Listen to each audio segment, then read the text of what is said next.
నమస్కారం, welcome to Suman TV. నేను మీ anchor సిరి. So రైల్వేలో లోకో పైలట్గా జాబ్ తెచ్చుకోవాలి అనుకున్న వాళ్ళందరి కల శ్రీధర్ సీసీ నెరవేరుస్తుంది అని చెప్పడంలో ఎలాంటి డౌట్ అయితే లేదు. సో ఈరోజు మనతో పాటు ఉన్నారు శ్రీధర్ సీసీ నుంచి లోకో పైలట్కి సెలెక్ట్ అయ్యి అండ్ అలాగే జాబ్లో పోస్టింగ్ కోసం వెయిట్ చేస్తూ ఉన్నారు. సో ఇంతకీ వాళ్ళ జర్నీ ఏ విధంగా మొదలైంది, ఎందుకు ఇటువైపు వచ్చారు అండ్ ప్రిపరేషన్ మోడల్ ఏ విధంగా ప్లాన్ చేసుకున్నారు, ఇవన్నీ కూడా ఈ వీడియోలో మనం తెలుసుకుందాం. మిస్ అవ్వకుండా ఈ వీడియో చూస్తూ ఉండండి. హలో అండి. హలో అండి. సో ఫస్ట్ ఆఫ్ ఆల్ మీకు ముందుగా congratulations. Thank you. So loco పైలట్కి రైల్వేలో నేను ఈ జాబే చూస్ చేసుకోవాలి అని ఎందుకు అనిపించింది? గవర్నమెంట్ సెక్టర్ వైపు ఒక జాబ్ తెచ్చుకోవాలి అన్న ఆలోచన ఎందుకు మొదలైంది? ఫస్ట్ ఆఫ్ ఆల్ నా పేరు హిమ చైతన్య. నేను ఫస్ట్ నుంచి గవర్నమెంట్ జాబ్కి వద్దామని అనుకోలేదు. నా కెరీర్ ఎలా స్టార్ట్ అయిందంటే, నేను ఫస్ట్ బీటెక్ చేసిన తర్వాత ఎంటెక్ చేసిన తర్వాత నేను ఎలా అంటే ప్రొఫెసర్కి వెళ్దాం, అసిస్టెంట్ ప్రొఫెసర్కి చేద్దాం అనుకుని అది వెళ్ళిపోయాను. వెళ్తే అసిస్టెంట్ ప్రొఫెసర్కి చేసిన తర్వాత ఏమైందంటే, వాళ్ళు 10,000 12,000 శాలరీ ఇచ్చేవాళ్ళు. అది కూడా 2 monthsకి ఒకసారి ఇచ్చేవాళ్ళు. అక్కడ ఒక ఫెయిల్ అయిపోయింది. సరే ఫెయిల్ అయిపోయిన తర్వాత మళ్ళీ బయటకు వచ్చి వేరే కంపెనీస్లో పని చేసుకుందాం అనుకుంటే, మనకి కరోనా రావడం వల్ల అప్పుడు రిసెషన్ వచ్చింది. అప్పుడు తీసేశారు. అప్పుడు రెండోసారి ఫెయిల్ అయింది. ఇంకా ఇలా కాదులే అని చెప్పేసి మా నాన్నగారు ఏమన్నారంటే, నువ్వు ఇలా వద్దు, శ్రీధర్ సీసీకి వెళ్ళు, జస్ట్ ట్రై చేయి. Parental push, support, friends support అన్నీ ఉండగా ఇంకా శ్రీధర్ సీసీలో జాయిన్ అయిపోయాను. అరౌండ్ 2023 జూలైలో జాయిన్ అయ్యాను. జాయిన్ అయిన తర్వాత మనకి ఫస్ట్ శ్రీధర్ వాళ్ళు ఏం చేస్తారంటే, రైల్వేది వాళ్ళు స్టార్ట్ చేశారు. ఇదివరకు అసలు లేదు, ఓన్లీ బ్యాంకింగ్ మీదే చేసేవాళ్ళు. ఇప్పుడు కొత్తగా రైల్వే వాళ్ళది స్టార్ట్ చేశారు. నేను జాయిన్ అయ్యాను. ఒక ఏఎల్పి అని కాదు, అన్నికి ప్రిపేర్ అవుతా వచ్చాను. ఆ ప్రాసెసర్లో నాకు ఏఎల్పి అనేది ఫస్ట్ CBT 1 క్లియర్ చేశాను. తర్వాత CBT 2కి అరౌండ్ 100+ టెస్ట్సే పెట్టారు. 100+ టెస్ట్ పెట్టగా నేను ప్రతిదీ ఏది వదిలిపెట్టకుండా మొత్తం కంప్లీట్ రాశాను. రాయడం వల్ల ఏంటంటే నాకు CBT 2 కూడా క్లియర్ చేశాను. తర్వాత సైకోమెట్రీ పెట్టారు. సైకోమెట్రీ నాకు తెలిసి దగ్గర 1500+ టెస్ట్లే పెట్టారు. దాంట్లో ప్రతి ఎగ్జామ్ కి మీకు ఆల్మోస్ట్ ఒక 1000+ ఎగ్జామ్స్ నేను రాశాను, ఏది వదిలిపెట్టుకున్నా. ఒక ఏఎల్పి అని కాదు, నేను రాసిన వాటిలో ఇంకా చూసుకుంటే ఒక 5000 టెస్టుల దాకా పెట్టుంటారు. నేను అందుట్లో వాళ్ళని పెట్టగా నేను అంటే రెగ్యులర్ గా జరుగుతాయి శ్రీధర్ సీసీలో. రెగ్యులర్ జరుగుతాయి, డే టు డే జరుగుతాయి. ఏ కోర్స్ లో అయినా కూడా ఈ టెస్ట్లు అయితే కామన్ గా జరుగుతూనే ఉంటాయి. నేను ఒక ఏఎల్పి అని కాకుండా, ఏఎల్పి కాదు, NTPC టెక్నీషియన్ అన్ని ఎగ్జామ్స్ ఎప్పుడు ఖాళీ ఉంటే ఏ షెడ్యూల్ చూసి దాన్ని బట్టి చూసుకొని అన్నిటికీ ఒకటే సిలబస్, ఇబ్బంది ఏమి ఉండదు కాదు. అంటే మీరు ఈ కోర్స్ లో జాయిన్ అయ్యారు, నేను ఈ కోర్స్ కి సంబంధించి ఎగ్జామ్ రాయొచ్చా, అలాంటి ఏమైనా ఉంటుందా శ్రీధర్ సీసీ? ఉంటుంది. అంటే ఏదైనా మనం రాసుకోవచ్చు. ఇప్పుడు అంతేందుకు మొన్న హైకోర్టుకి కూడా పెట్టారు. మామూలుగా NACL అని చాలా వరకు పెడుతూనే ఉన్నారు. మనకి ఏ కోర్స్ అయినా సిలబస్ సేమ్ అయితే మాత్రం ఎన్ని ఎగ్జామ్స్ అయినా రాసుకోవచ్చు. వాటిలో అయితే ఇబ్బంది రిస్ట్రిక్షన్స్ ఏం లేవు, యాజ్ లాంగ్ యాజ్ మనకి ఇంట్రెస్ట్ ఉంటే. అంటే ఎలా సపోర్ట్ చేస్తుందండి శ్రీధర్ సీసీ ఒక స్టూడెంట్ కి? అంటే ఏ కోర్స్ లో జాయిన్ అయిన వాళ్ళైనా, అండ్ ఇప్పుడు మీరు బ్యాంకింగ్ లో జాయిన్ అయ్యారు, దాని తర్వాత ALP లో రాశారు, ఎలాంటి సపోర్ట్ ఇస్తుంది శ్రీధర్ సీసీ ఒక స్టూడెంట్ కి? కావాల్సిన కంప్లీట్ సపోర్ట్ ఇస్తుందండి.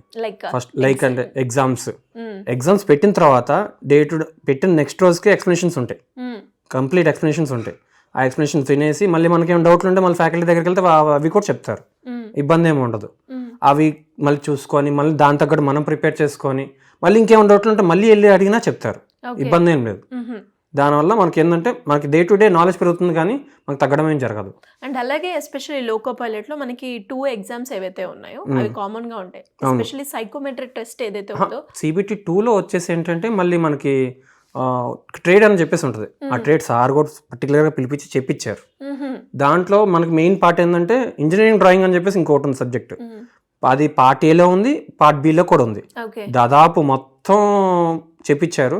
దానివల్ల ఏంటంటే బాగా ప్లస్ పాయింట్ అయింది నాకు. అండ్ అలాగే కాంపిటేటివ్ ఎగ్జామ్ కి మెయిన్ గా కావాల్సింది అక్యురసీ అండ్ టైం. ఈ 2 ఎగ్జామ్ లో మీరు ఎలా బ్యాలెన్స్ చేశారు? దానికి శ్రీధర్ సీసీ మిమ్మల్ని ఏ రకంగా ట్రైన్ చేసింది? నాకు ట్రైనింగ్ అంటే నాకు తెలిసినంత వరకు అయితే అసలు వన్స్ ఎగ్జామ్లో కూర్చుంటే మనకు టైం అనేది తెలియదు. ఫస్ట్ ఆ కాన్సెప్ట్లోనే ఉండేవాళ్ళం. అలా శ్రీధర్ సీసీ ప్రిపేర్ చేస్తుంది, స్టూడెంట్ని ప్రిపేర్ చేస్తుంది. ఇప్పుడు ఎగ్జాంపుల్ తీసుకుంటే సైకోమెట్రీ ఎగ్జామ్ జరిగితే మా సార్ వాళ్ళు ఏంటంటే ఒక లిమిట్ తగ్గించే పెడతారు. ఏంటంటే మనకి స్పోర్ట్ పెరగడం కోసం తగ్గించే పెడతారు. దానివల్ల ఏమవుతుందంటే మనకి ఇక్కడికి టెస్ట్ ప్రాక్టీస్కి యాక్చువల్ ఎగ్జామ్కి ఏంటంటే మ్యాచ్ అయ్యి మనం కంగారు పడకుండా ఉంటాం. దానివల్ల ఏంటంటే మనకి మైండ్ షార్ప్గా ఉంటుంది. ఓకే. అండ్ అలాగే ఇక్కడ టీచింగ్ ఫ్యాకల్టీ ఏదైతే ఉందో వాళ్ళు ఎలా ఉంటారు, ఎలా చెప్తారు, మీకు ఏ విధంగా ఉంటుంది వాళ్ళ స్టైల్ ఆఫ్ టీచింగ్? చాలా ఫ్రెండ్లీగా ఉంటుందండి. అడగగానే ఏదైనా సరే జాయస్గా నీట్గా ఏమని అడిగినా చెప్తారు, ఇబ్బంది లేదు. మధ్య మధ్యలో కొంచెం జోకులు వేసినా నీట్గా అంటే ఫ్రెండ్లీగా మనల్ని క్యాచ్ చేయడానికి అటెన్షన్ క్యాచ్ అస్తమానం మనకు అదే పరంగా చెప్తా ఉంటే మనకి మనమైనా వినాలంటే కొంచెం కష్టం, ఇంట్రెస్ట్ రాదు. సో కాకపోతే అంటే చాలా ఫ్రెండ్లీగా ఉంటారు, నీట్గా చెప్పుకుంటా వస్తారు. అండ్ మీ ప్రిపరేషన్ ఏ విధంగా జరిగింది? మార్నింగ్ లేచిన తర్వాత 7 నుంచి ఈవినింగ్ 7 దాకా మనకి 2 ఎగ్జామ్స్ ఉంటాయి, 2 ఎక్స్ప్లెనేషన్స్ ఉంటాయి, నార్మల్ డైలీ క్లాసెస్ ఉంటాయి. క్లాసెస్ అయిపోయిన తర్వాత ఇంకా అదే పనిగా మనం కూర్చొని చదివితే ఇంకా అదే అయిపోతూనే ఉంటుంది. డైలీ ఎన్ని అవర్స్ వరకు మీరు చదివారండి? నేనైతే మాత్రం ఫస్ట్ ఎగ్జామ్ రాసిన ఎగ్జామ్స్ ఎక్స్ప్లెనేషన్స్ అనేది తీసేయంగా నాకు మిగిలేదు 4 to 5 అవర్స్. అందుట్లో ఖచ్చితంగా 3 అవర్స్ కంపల్సరీ దాని మీదే కూర్చొని చదువుతాను. వాళ్ళు ఇచ్చిన పేపర్స్ అయినా రివిజన్ చేయడం అయినా సరే ఏవైనా సరే కంప్లీట్గా చూసుకున్న తర్వాతే మళ్ళీ సేమ్ రిపీట్. ఓకే. అండ్ ఇంకా ఎవరికైనా కూడా ఫ్రెషర్గా శ్రీధర్ సీసీలో జాయిన్ అవ్వాలి అనుకునే వాళ్ళకి మీరు రిఫర్ చేస్తారా? ఆల్రెడీ చేశాను, మా చెల్లెలు కూడా ఇక్కడ జాయిన్ అయ్యారు. Okay, fine. అండ్ దాంతోపాటు ఇంకా ఎవరైనా కూడా అంటే చాలా మందికి ఉండే డౌట్ ఏంటి అంటే ప్రిపరేషన్ నేను స్టార్ట్ చేసినప్పుడు మధ్యలో బ్రేక్ అవుతూ ఉంటుంది. అవును, మీకు అలా ఎప్పుడైనా జరిగిందా? చాలాసార్లు జరిగింది, ఇబ్బంది లేదు. అలా వచ్చిన ప్రతిసారి పర్లేదు యూ కెన్ మూవ్ ఆన్ అని చెప్పి మన వాళ్ళు మోటివేషన్ ఇస్తూనే ఉంటారు. దాంతోపాటు మనము తీసుకోవాలి, అట్ ద సేమ్ టైం మనకి బ్యాక్గ్రౌండ్లో మంచి మోటివేషన్ ఉంటే వెళ్ళిపోతూనే ఉంటారు. అంటే ఎలా ఉందండి మీకు మోటివేషన్ అన్నారు కాబట్టి సపోర్ట్ అనేది చాలా ఇంపార్టెంట్. ఫ్యామిలీ నుంచి అయినా ఎస్పెషల్లీ మనము 1 year 2 years జర్నీ పెట్టుకున్నప్పుడు ఫ్యామిలీ సపోర్ట్ తో పాటు రిలేటివ్స్ నుంచి మనకు ఒక తెలియకుండా ప్రెషర్ వస్తూనే ఉంటుంది. సో దీన్ని ఎలా బ్యాలెన్స్ చేశారు? ఎలా ఉండే ఆ సిచ్యువేషన్? ఎలా ఉన్నాను, వాళ్ళు ఎంత ప్రెషర్ చేసినా okay we should move on, ఏం జరిగినా సరే మనం మూవ్ ఆన్.